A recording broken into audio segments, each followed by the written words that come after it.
Problem solving. I love problem solving. We're going to go through Subaru problems tonight. Fire your questions in, anything Subaru related problem that you're experiencing. I'll try and answer it during the session. Depends how many questions there are, obviously, but I can see a few of the regulars are in.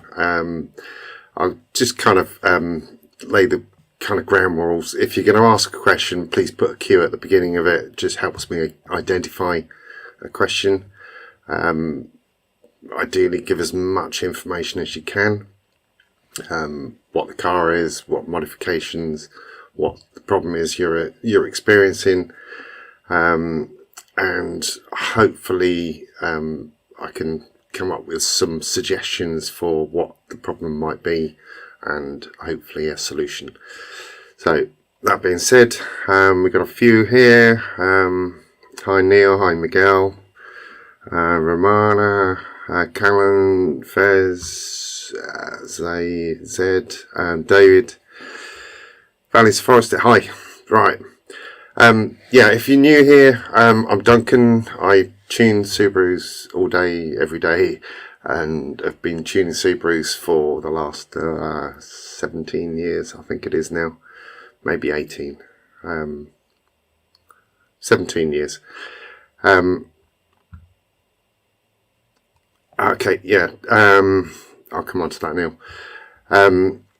So I've experienced most issues that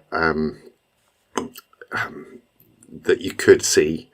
Also, I've had Subarus for the last 23 years, so I've experienced most issues on repeated occasions. So hopefully I can come up with a solution for you.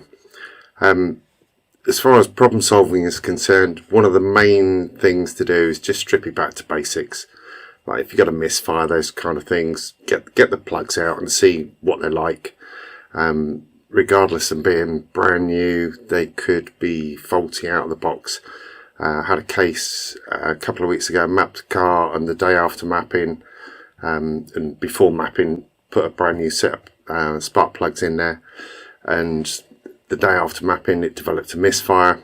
Tried to resolve it in the map, not map related. Brought the car back in, took the coils out, and of course it was number 4 coil on a Legacy, which is really difficult to get to, and the brand new spark plug had 2 cracks right the way up it. Replaced that, and the problem went away. So misfires, those sort of things, check the spark plugs, make sure there's no cracks.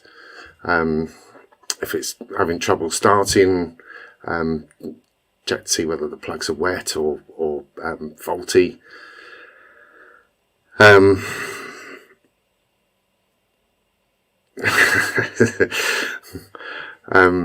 check to see whether the spark plugs are wet. If it's not firing, replace them for a set of dry plugs, because it gives it the best chance of actually firing up.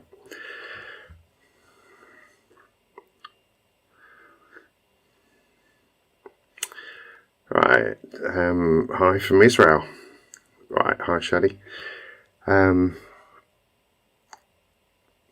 Okay, right. I'm just going to say, Kev, don't set it on fire. There is a solution. We will find it out, and I will be one of the first to congratulate you when you do. Callan, right. Question, what does it look like in ECU Edit when cells pop up, and how do you switch them off or see more information? If you go into the cells tab in ECU Edit when you log in, it will bring up the details of the check engine light, and yeah, you just look for the code there, and in the map just deactivate that particular code if that's what you're wanting to do, or you fix the issue.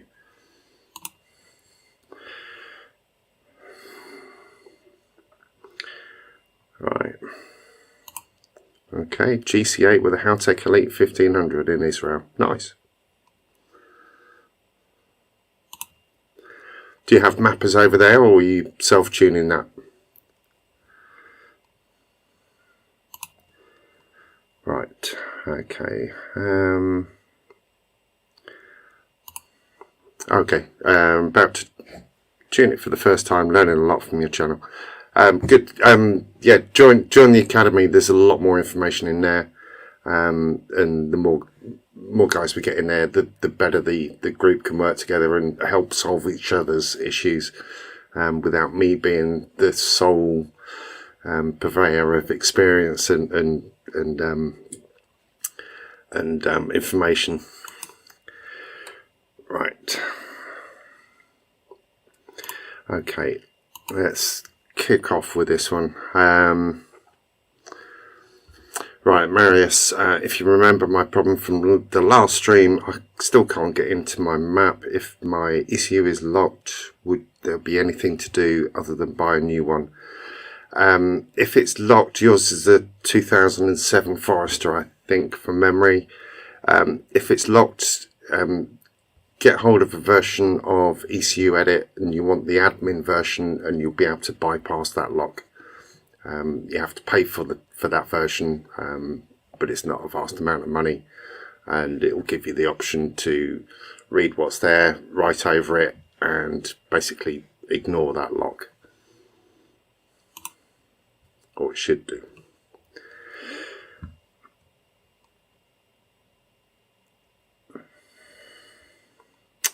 Right.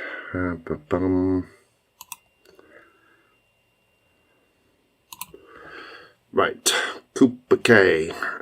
Could you explain what needs to be done in map for 3-port to get the best use of it? Is there any other things to change other than wastegate duty tables? Yeah, there are other things to change. The like the proportional and the integral need to be scaled back, otherwise it will make too many or too big a corrections. Generally with those, just multiply them all by 0.75. and that should get you close enough. But yeah, minimum, maximum, and the proportional and the integral, and they will solve your issues. Right. Where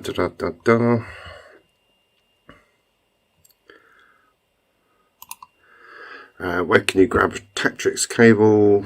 Link that I've listed has been out of stock for a while. That was on the Tactrix.com website. There are people around the world that hold stock of these. You could try whoever is local to you, but a lot of the time, because Tactrix manufacture them, it might be they're doing another production run and they'll be in stock at some point very soon. But once they're in stock, they're generally only 2 days to get out. Epic service from them.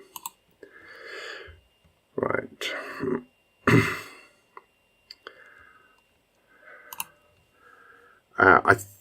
Right, you have the Pro version now. Would I need the $50 more one? I believe so.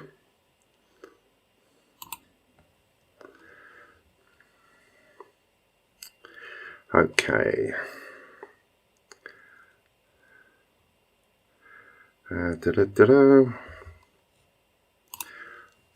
Okay. Oh, I've got no idea how to pronounce that name. But I'll just call you Tiva. Question: 2002 WRX, fighting and leaning out at about 4,500. Self-mapped using MAF sensor, zeroed closed loop and open loop delays, swapped out fuel pumps, plugs and injectors. Okay.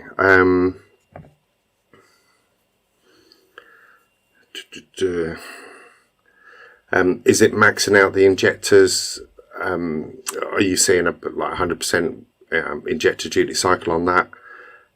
If you are, then there's some kind of blockage in the fuel system. Be that a fuel filter or a fuel line. I've seen the fuel lines get crushed under the rear seats. Really difficult to locate those. If it's hitting 100%, then there's a fuel supply issue. If you put a fuel pressure gauge on the return line to the tank, you should be able to see what the fuel pressure is, and that should be sort of 3 bar plus whatever boost you're seeing. If you're not seeing that, then it's a fuel supply issue. If it's just leaning out and misfiring because of that, then there could be all kinds of other things going on.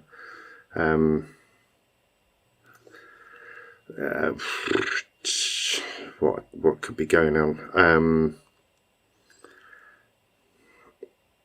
Yeah, I'll think about that. Are we standard turbo still on that? Standard injectors?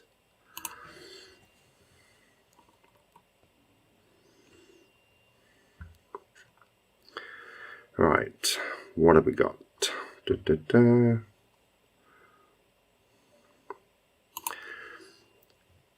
Yeah, don't buy a clone Tactrix cable unless you've got the 32-bit ECU, in which case the clones do work for data logging, for reading and writing the map on there.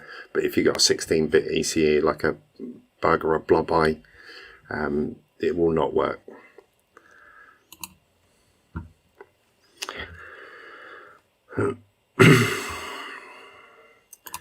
Yeah, very good point. That the O-ring on the fuel pump could cause that if it is like a hawk. Actually, no, that's a Bug Eye.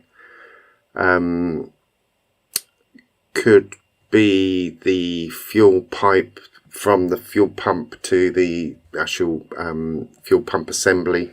If that's an aftermarket fuel pump, then some of those fuel pipes are really poor quality and they can delaminate, and obviously you're not getting the pressure.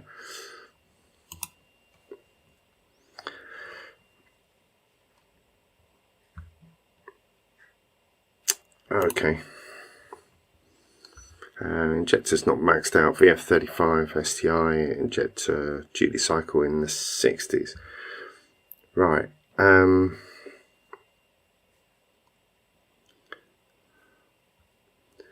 Okay. I'll change the MAF scaling. So where it's doing that, sort of up the MAF scaling.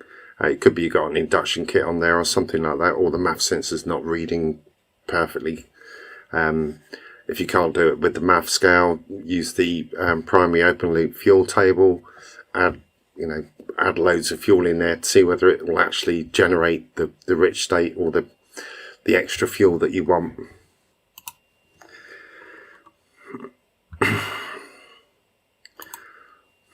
Right, Paul Hull. My 2005 STI sometimes has stopped boosting properly. What could it be? Ooh, give us a bit more information, Paul. It could be a million things. Could be a faulty boost solenoid, unlikely. It could be that there's a heat shield loose, and the ECU is hearing the heat shield rattling around and thinking it's detonation, and as a result puts it into limp mode. So we'll drop the boost down to about half a bar. That would probably be my first place to look at the up pipe heat shields. They tend to break loose and rattle, and at a certain RPM the ECU just thinks that it's something going on inside the engine. Okay, right. Bum, bum, bum, bum, bum.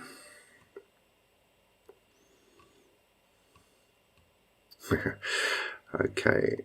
So Lauren, you managed to fix your intermittent idle problems. Just always be logging and it will never do it.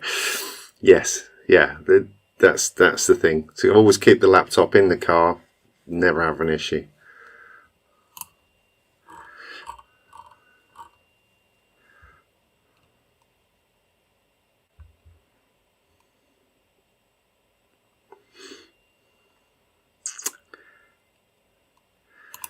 Right, yeah, good question. What are my thoughts on the knock sensor via audio jack? I'm partially deaf and think I'd struggle to hear via deck cans. Ever used them? I have, but they are an acquired taste. I never got on with them because it's really difficult to actually hear what is properly happening inside the engine. So yeah, the more natural noise of deck cans, proper old-fashioned, old-school deck cans, just works better in my opinion. You can hear every little nuance of what's going on, like pre-det to det. You can get like a visual knock detection device, which do work pretty well. I will think of the name of it shortly. Yeah, but a visual knock detection, so it will tell you, or it will actually show you, which might be more useful for you with the hearing issues. Have a Google for that visual knock detection. It would probably be the best option, I would say.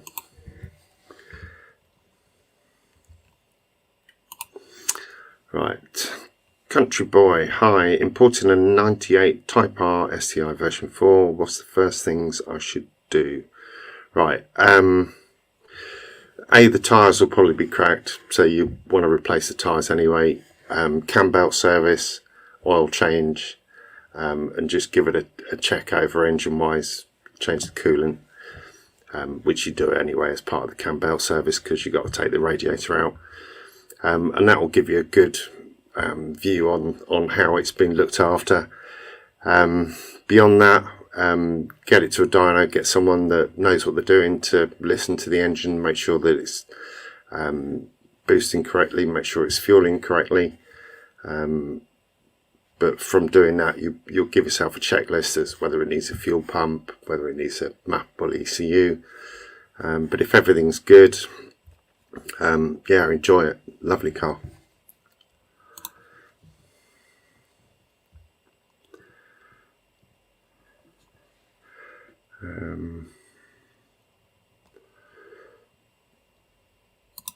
Okay. Is it worth changing, Neil Brown, is it worth changing from a version 4 centre coil to a new age coil unplug, or stick with the centre coil as running happy at 1.6 on a GC8 Terzo? If it's happy running it, keep it running it. I think it would run cleaner with the coil unplugged, the new age coil unplugs. But if it's not broke, then I would kind of leave it alone until that centre coil starts playing up, and at which point, yeah, rather than replacing that, just get the coils and the wiring loom conversion and put it on the new age setup. It is better.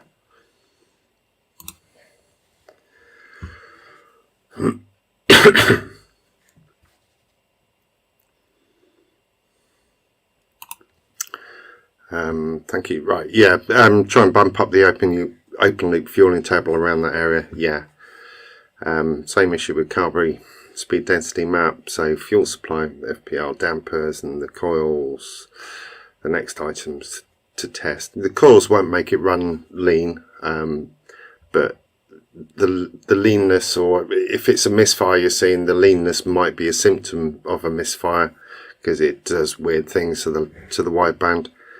But yeah, definitely add fuel to the map or change the MAF curve, whichever you are using. And if you're going back onto Carberry, then use the VE map and the primary open loop fueling.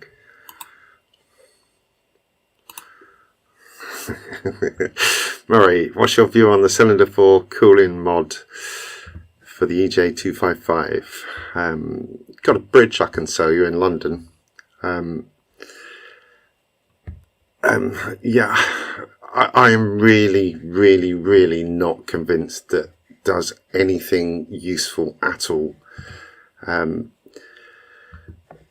Yes, I'm sure it lowers the temperature of cylinder 4 by kind of averaging that temperature out across the other 3 cylinders. But I've never had an issue with cylinder 4 ringlands or cylinder 4 getting too hot.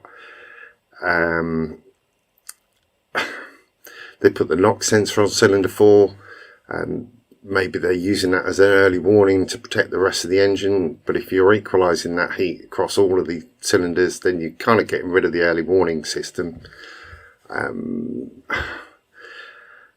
It makes it difficult to bleed the coolant system. I'm not convinced on it. Please, someone convince me. But you know, they're selling lots of them, and yeah, not for me. I wouldn't buy it personally.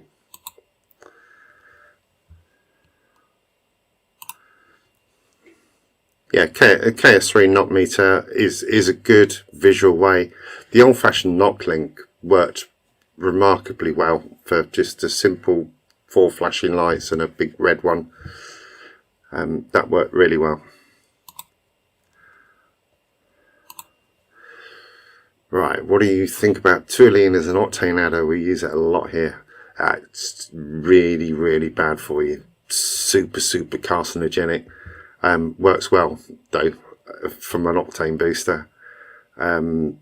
Using it along with methanol works even better if you can get methanol locally. But yeah, toluene works well, but be careful, don't get it on your hands.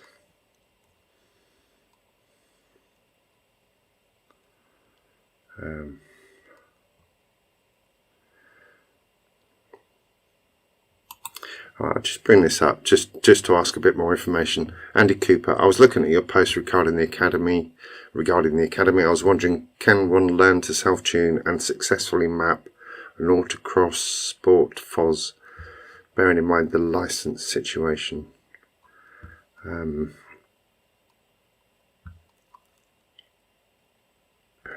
Okay, I'm a complete novice when it comes to maps.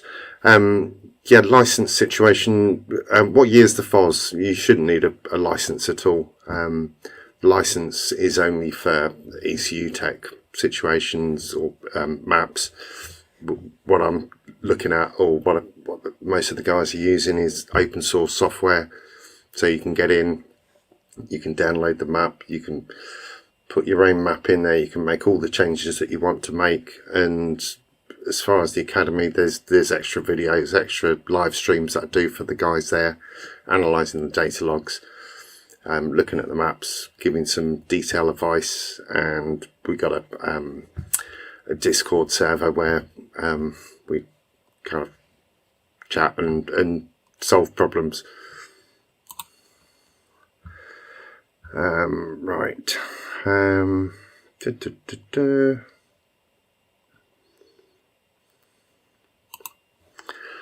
Right, how accurate is the Subaru knock detection on the EJ models? Notice that you always use deck cans when mapping. Yeah, I always use deck cans when I'm mapping. I've seen YouTube videos of other tuners, mainly in the States, where they're not using deck cans. I have no idea how they can do that, because on some of the models the car can be absolutely detting its tits off and the ECU's not even seeing anything. Some ECUs oversee, so they'll be hearing things that aren't actually even there. But a lot of them, the ECUs, like the early bug eyes, blob eyes in particular, there'll be all kinds of debt going on and the ECU's oblivious to it.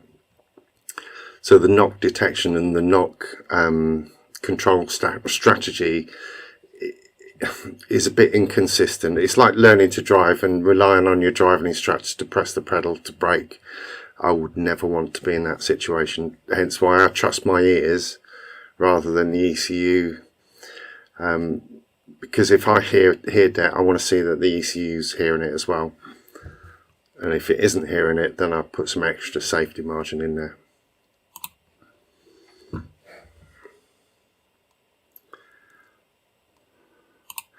Right, Colin Mann. Hi Duncan, what's the main cause that causes a surging feeling, very mild, when cruising on steady throttle?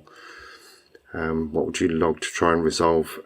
Steady throttle on a cruise, you'd still be in closed loop, so it would tend to be either a MAF sensor slightly out or an O2 sensor most likely. I would I would, if it was my car, or if it was me trying to problem solve that car in front of me, I would unplug the O2 sensor and see whether it's still doing the same surging sensation, just to try and rule that out. Obviously, it'll bring on the check engine light, but you can clear that quite easily. What would I log? Fuel corrections, like air fuel correction 1, which is a short-term trim, and also air fuel learning 1, which is a long-term trim. Those two things will show you whether it's making too much of a change, along with things like manifold pressure and throttle position, boost, normal sort of background information for data logging, and that would help resolve that.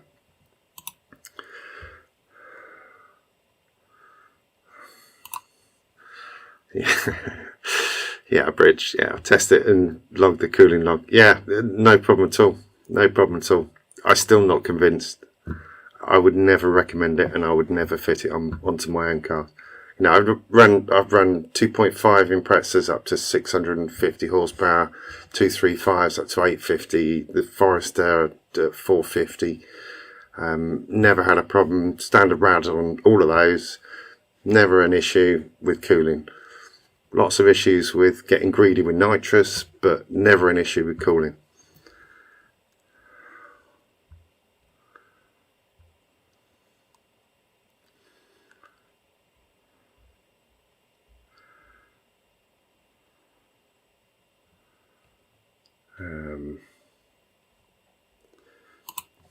Right, my downpipe has no O2 sensor.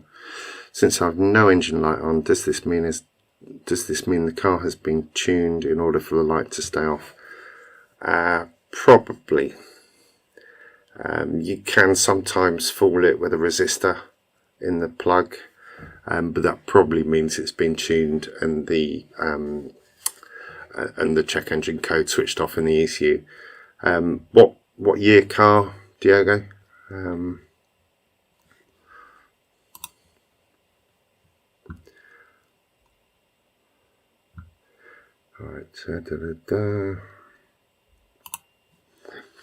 right.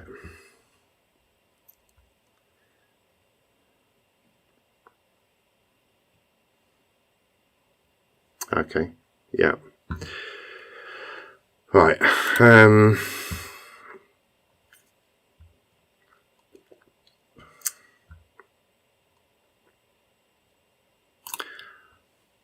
Yeah, can the ECU tech licensing situation be bypassed and done another way? Excuse me if this is a rookie question. Yes, it can. Message me or join the academy. I can explain how to get around that license situation. If your car's already mapped and locked, the lock doesn't exist unless it's a 2007 onwards car, in which case there's still ways of getting around it. But you know, I use open source software for all of the cars where there is no advantage for using Ecotec. There's no extra benefit for paying the extra £200 for the Ecotec license on any of them, apart from say the hatchback onwards, where you get twin maps and flat shift that works okay, and a kind of adjustable launch control that works okay. But on all the other cars, the earlier cars, there's no advantage.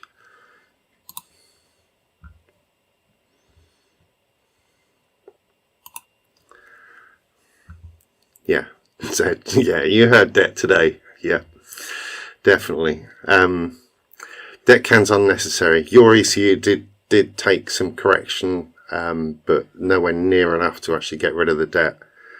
So if you were tuning based on the not correction in the ECU, you would probably be getting a box to put the remainders of the pistons in.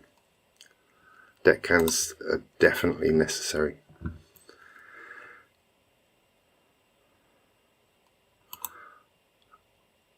Oh, hold on.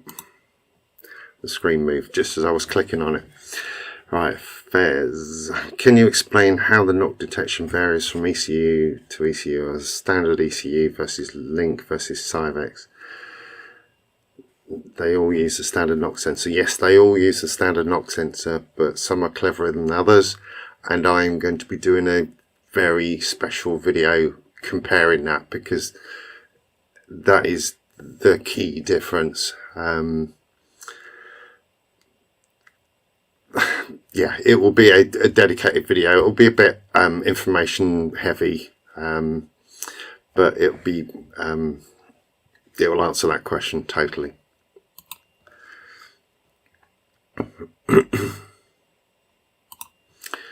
Right, Maricola, 2007 Forester STI, arriving in south of England next month, and I have to drive it all the way up to Scotland.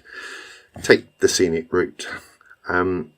Is it worth trying to get it mapped on the way up? Is there anything I would need for it? Forester STI in standard form. Mine's almost standard apart from an exhaust. In standard form, they're perfect, unless there's anything faulty with the car as it is. Yeah, book it in for a checkup and we can at least check it out, and if you want to get it mapped on the day, then we can talk about that. It would benefit from having a map for UK fuel, particularly if you're in the depths of Scotland where 99 isn't always available. I did spent 2 or 3 hours on the dyno this afternoon with my car, just testing the different fuels. So Shell V-Power against Tesco against SO99, and that video will be out this weekend, probably Saturday morning. Very interesting. I think that will set a few myths to bed, I think. But yeah, give me a shout if you want me to pop it on the dyno. Just give it a check up. At the very least, it gives you a bit of peace of mind for the rest of the trip. You can actually put your foot down and enjoy it, obviously where road conditions allow. Right, Diogo, yeah, 2003 Blob-eyed WRX. Yeah, if you've got no lambda sensor in there and it's not bringing up a check engine light, so it's either been mapped or someone's just switched the code off, or someone's cut the check engine light off the back of the dashboard, which happens quite a lot. So if your check engine light is coming on, like if you can make it come on, say disconnecting the MAF sensor, then that would rule out that last one, but my bet would be that it's been mapped.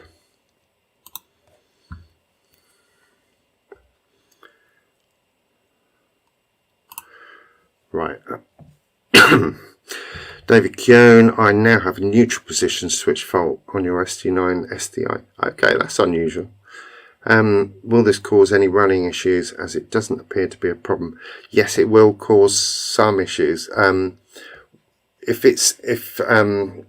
the neutral position switch, what happens is it doesn't need the VVT, so it switches them off.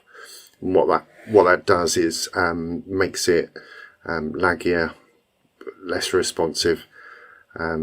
If you've got a switch that's like popping false readings while you're on boost, then the VVTs can come in, come out, and it makes it a little bit hesitant when you're accelerating. So yeah, it's not really bad for it, but it's not good for it. So it'll make it hesitant, and you'll be losing power as a result. Trouble is with the SG9 STI 6-speed neutral position switch is in the top of the gearbox in a really awkward position. Yeah, it's not an easy job. Incidentally, Subaru dealers quote 6 hours to change that, because they believe that the gearbox needs to come off. It doesn't, but it's still an awkward job. Right, how are we doing time wise? Right.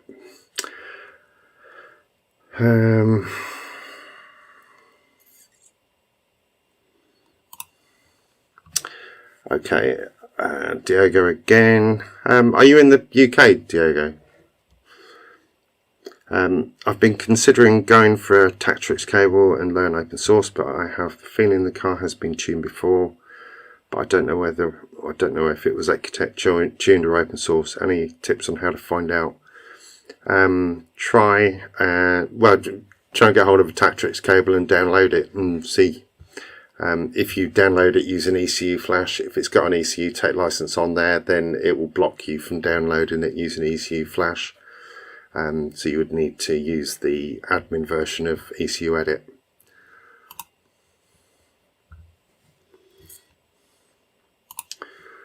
Right, Miran. Okay, I have a P0302 code but no misfire. I've replaced injectors, coils and plugs. Engine runs amazing, but I always get this code.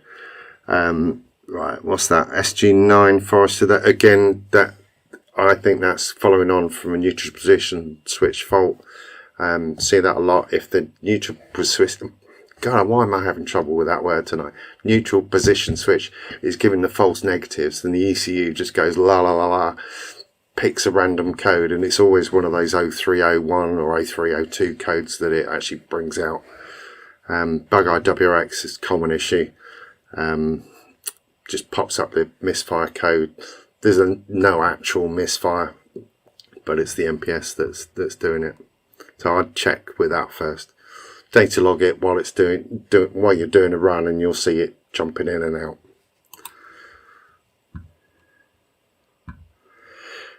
Right. Right, Colin Man. Right, question. In theory then, Duncan, if you tune with deck cans, could you disable factory knock correction as you said the other day?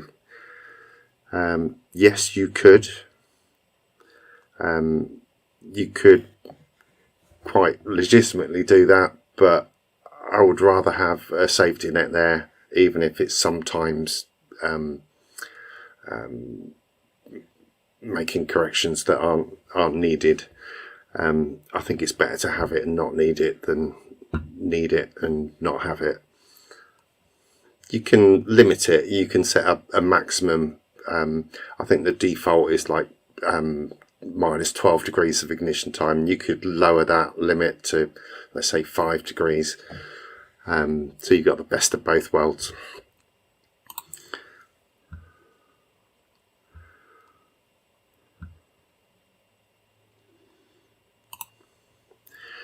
Yeah, Miran, if the car was mapped recently and using knock headphones, the engine ref is clean. Yeah, if it's the neutral position switch, it will do that, just because the ECU can't cope with that information. So it just picks a misfire code.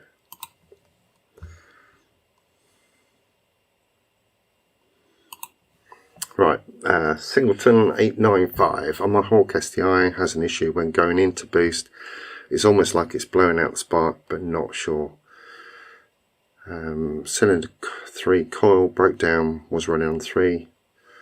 New coil, only sorted it for a few days. Yeah, it might be another coil. I'm seeing lots of coil pack issues now. They're just getting old.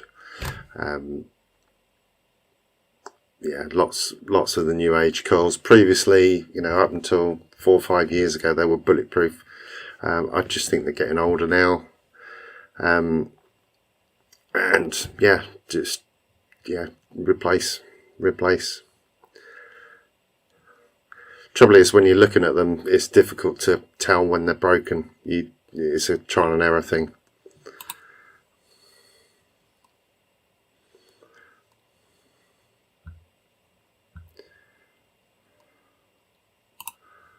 Alright, Diego, whereabouts in Portugal?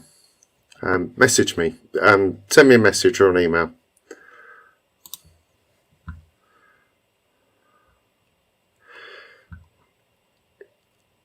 Alright. Colin, you say about VVT.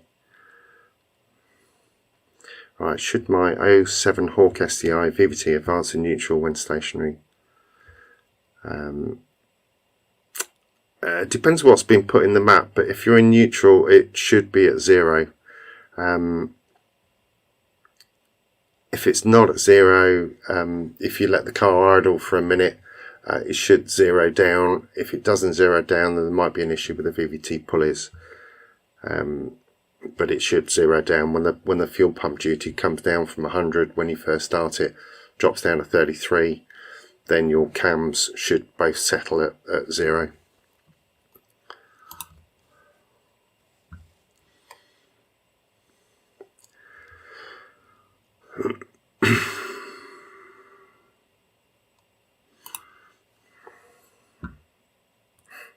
Alright, flat 4. What is it with Scoobies and constant knocks and bangs? Pretty much changed every part on the front end, and 2 weeks later it's knocking again. Yeah, I feel your pain. I feel your pain. I don't know what to say on that. It's a battle that we all fight. You know, I did the video about the PEDA suspension, the ultimate setup. PEDAs, still absolutely love them, but the white line drop links that I put on there 6 months ago seized and was squeaking every time I went over a bump or any kind of camber change in the car, and it was really, really embarrassing. So threw those away, put some standard drop links, and it's quiet at the moment. Don't know how long. Maybe it'll be 2 weeks, but that'll be 2 weeks of bliss.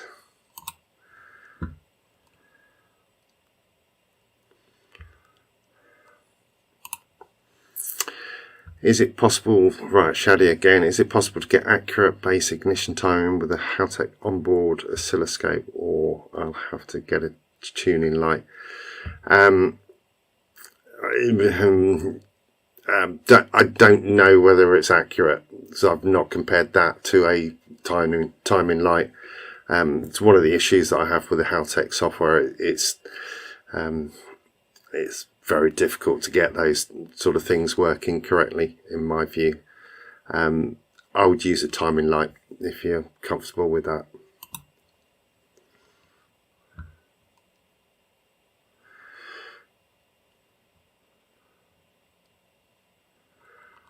Right.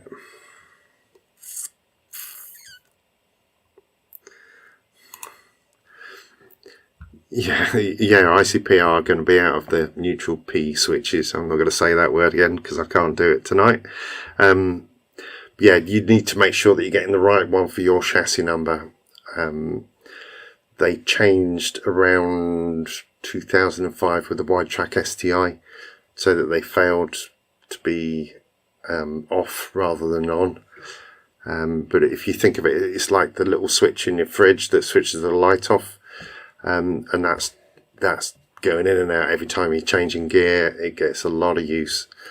You think how many miles your car's done and how many gear changes in those miles. It's not got an easy life.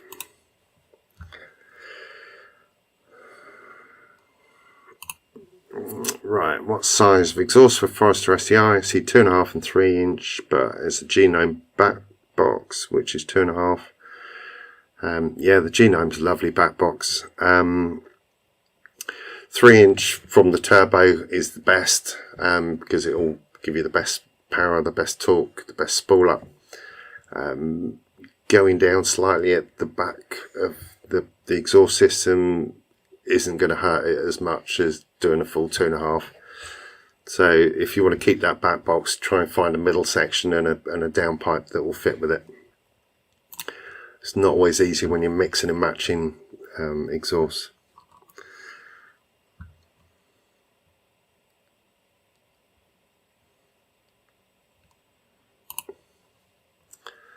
Right, if you rev it up in neutral, it should stay 0. If you put it into first gear, it should go up to whatever is in the map for that particular load cell and that RPM. It's not just RPM related. And as far as I'm aware, there isn't a speed input into that. But I don't know that for definite.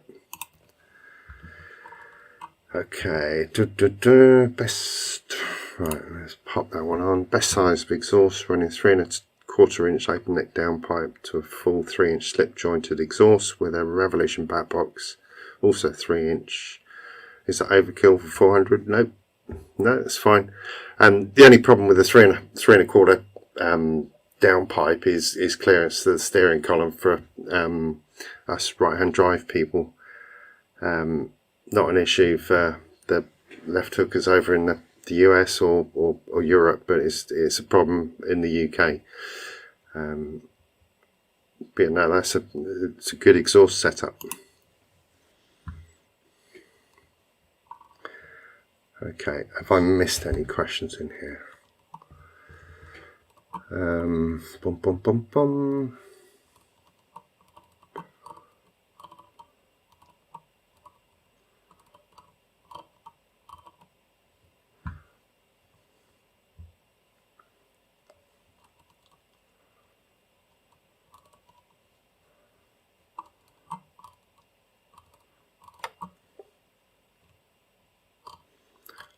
No, I don't think I have.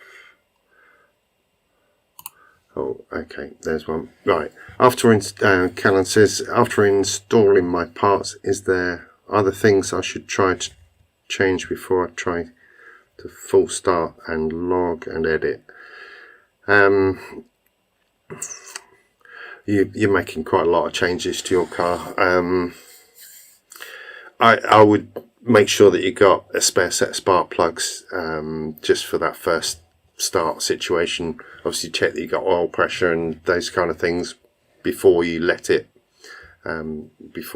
start. So obviously take the crank sensor off, get oil pressure, reconnect the crank sensor, try and start it, but if it doesn't start, then be prepared to take the plugs out a few times and alternate between a set in the car and a set that's drying or whatever, just to get to a point where it will fire.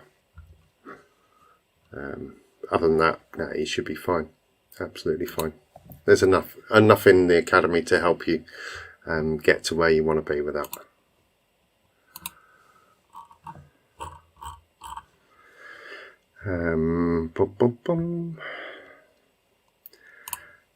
Okay, yeah, you had to put a ding in it for clearance. Yeah, on the 3 1/4. Yeah, I'm not surprised. It's tight.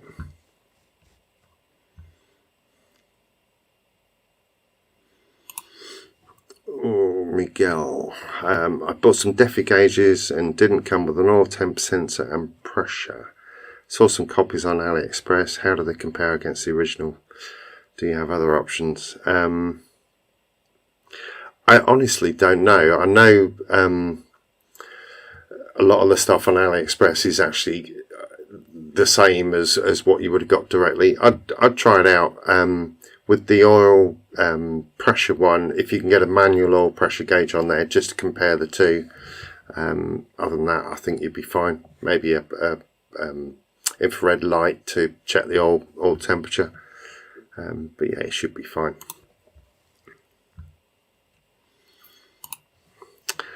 Right, Murray, what mods do you recommend on the 2007 Forester STI? Reliable daily. All I have done on mine is brake pads, brake lines at the front, PEDAS suspension, free flowing exhaust. You can decide what kind of free flowing exhaust that is, and a fuel pump. That's it, and the rest is just maintenance. As a reliable daily driver, you just have to keep on top of the maintenance, the oil changes, putting the best fuel possible in there, and that's it. And just keep an eye out or an ear out for issues or for problems and fix them when they come up. Keep a list of things that you want to fix or want to do, and sort of pick those off as soon as you can. But if it's a new car that you've brought in, one of the first jobs would be a cam belt. From personal experience, I've seen a couple of import cars where the cam belt's not been fitted properly in Japan. Like my Legacy GT Spec B, when that came over, the cam belt guidance things on the end of the cams were pressing so hard on the cam belt that it basically worn half the cam belt away. So luckily I checked it.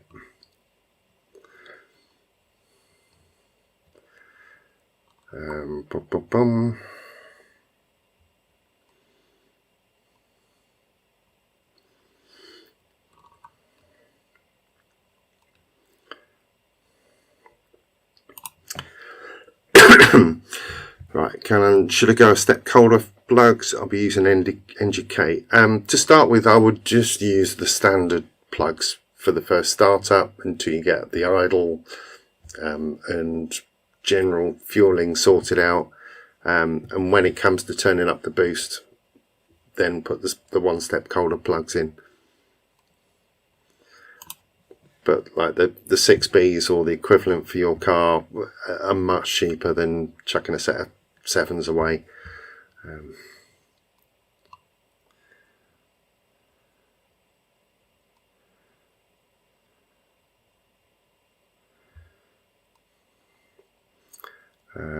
Where was the rest of that?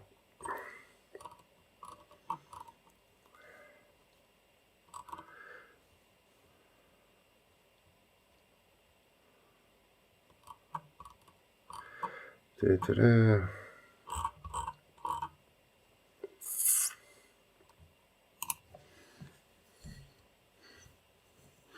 Okay.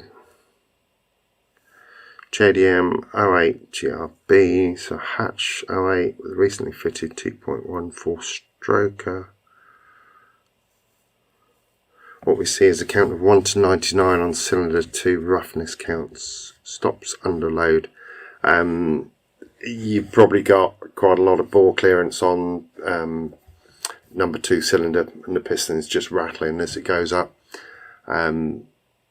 Depends what the block was machined to, and or whether it was machined or whether they're just drop-in pistons. If it quietens down under load, then that's fine. You just want to kind of tell the ECU to ignore the offload sort of knock that it could be hearing.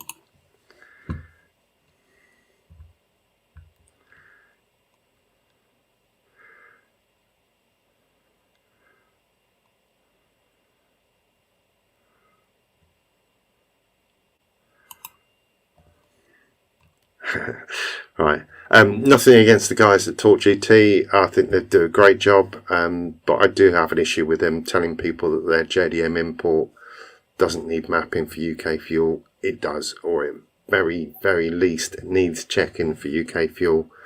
I know they don't check it for UK fuel.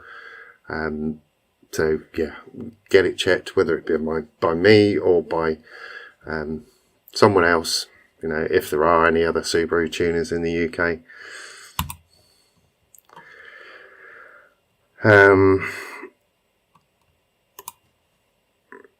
Big props to Duncan for taking his time. Yeah, de nada. Right, headlights.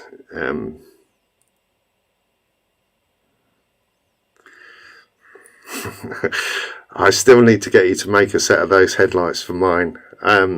Would you recommend to clean the headlight lenses on the Forester STI? Yes.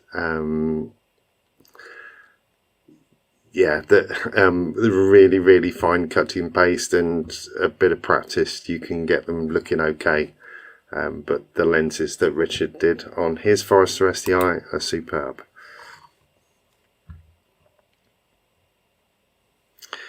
Right, okay, I think we are at an end. If you've got any ideas for anything you want sort of covered next week, as usual, it'll probably go into a general open questions and answers session anyway, but I can at least start off with the intention of covering something in particular.